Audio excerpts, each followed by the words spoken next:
To dive deeper into what it all means, we're joined now here in studio by Mr. Chen Herzog, Chief Economist at BDO. Thank you very much, Mr. Herzog, for joining us. Well, before I ask you what are the practical meanings, who's going to feel it, who's not, it's not Israel's first war. Far from it. However, it is the first time in Israel's history that its credit is being downgraded, plus this negative outlook. So what is different this time around? Yes, Israel has gone through several crises, geopolitical crisis, the COVID crisis, and up to now Israel has managed to recover from these situations without any downgrade of its credit rating. So I think the issue here is beyond the geopolitical situation. The issue here is the management of the economic outcomes of this war. And actually we are almost 4 months after the war has started, and basically what the credit rating Moodys says to the Israeli government: you have mismanaged the economic consequences of dealing with the cost of war, because the cost of war is no doubt significant of course for the life of people, but also for the economy, and it requires the management or an economic plan how the government is going to deal with these costs, and what the credit rating is really saying that the government has not managed this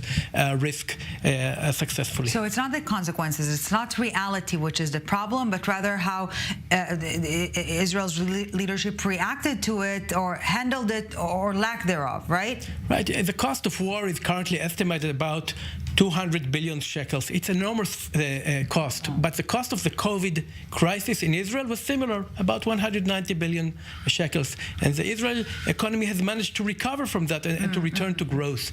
What we see today in the government's budget, that is, it is not dealing appropriately with dealing with the cost of war. It is not having the right measures to promote growth, to reduce inequality, and to allow the economy to go out from this crisis stronger.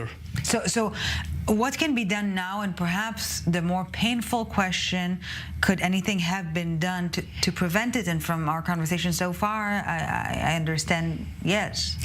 Look, we are currently in the situation of approving or reapproving the government budget for 2024. It's passed the first step of legislation in the Knesset, but it's not yet conclusive. I think what the government should do and must do is revise its budget, because clearly the budget does not meet the needs of the economy to allow it to return to growth.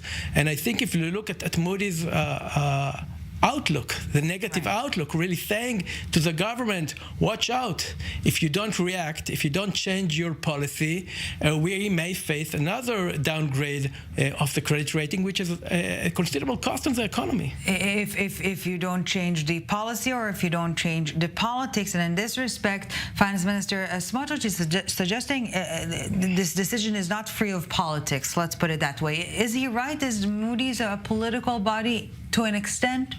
No, I think Moody's is an economic body. Of course, the government policy, which you can call politics, affects the economy.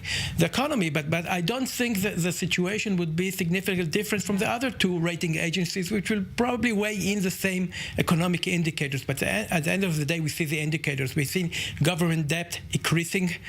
We see the deficit increasing. We understand that the government needs to finance the increasing cost of war. And the question, how do we do it? And when we look at the government budget, we don't see it promoting inclusive growth. It does not handle the core economic problems of the Israeli economy, and it does not allocate the funds, because we have less funds available. That's a cost of war. We have to cut somewhere. And the challenge is to cut the budget, or to readjust the budget in a way that does not harm future growth of the economy, to close down unnecessary offices and unnecessary budgets.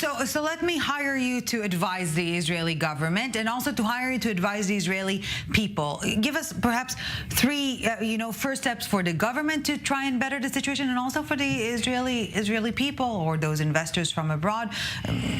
Let's try to do that. We understand that there is significant cost of war, and we need to finance it. How can the government finance the cost of war? So it can increase taxes, it can reduce government spending. These are the 2 main measures, and both have a considerable cost. What goes in and what goes out. Right. It's as simple as that. There is no free lunch. Every diet, right? Right. So there is no free lunch, and we need to pay for this somehow. But the government challenge, is how to do that in a way that does not harm future growth. growth that allows the economy to recover. And this is what the government needs to do now within the budget, and this is what was not done enough.